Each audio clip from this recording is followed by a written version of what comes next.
is very easy to turn to Google when you are looking for some answers. But is Google, Joseph, putting a crimp on people's creativity?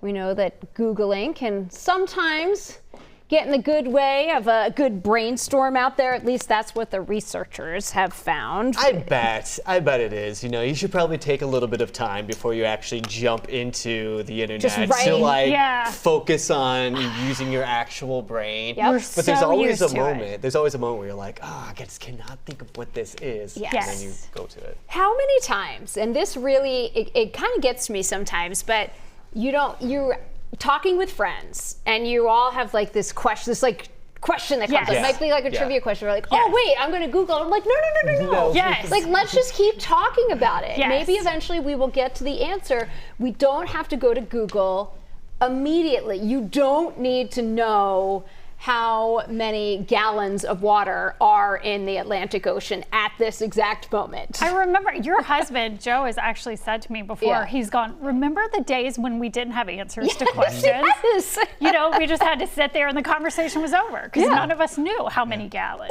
Or maybe you had a conversation and it turned into a ridiculous conversation and then it was something you talked about forever. Yeah. So and that was funny, right? Yeah. So this but I love this study though. Because the brainstorm. Tell us about it. Well, there's new way. I mean, this is just a good example they used. Someone said, hey, you know, what are different methods you can use for something? And a lot of people just went to Google. Everyone came up with the same answer. Same answers in the same order. So if you're a group of people, not only did you have the same answers, you came back with the same order. If you were the non-Google group of this study, you came up with more distinct answers.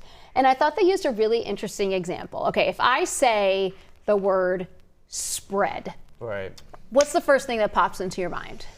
Well, I read this, so this one is tough for me. Okay.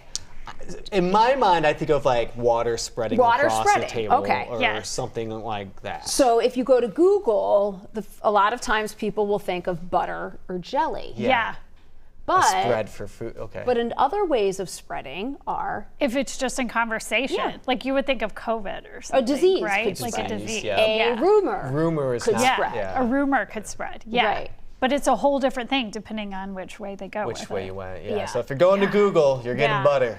So I think this really is actually a very important thing to talk about as AI becomes more common and more prevalent. Like Google's just sort of the placeholder right now for what AI will become. Yeah, you can throw ChatGPT in there. Right. And then also if you throw ChatGPT in there, or any source of AI, I mean, we're really losing the opportunities to brainstorm. But I think that there are ways that we can use these things, use Google, use AI to our advantage. To help our brains. In addition to the brainstorming. Yes. Right? And I think it's okay to wait it out for a second and try to think through it before, right? That struggle. Take a pause. That struggle sometimes, there's a big reward on the other side where you celebrate it. You're like, we did it. We all did it, so. Yes, exactly. Absolutely. So there you go. Brainstorm offline before you Google there.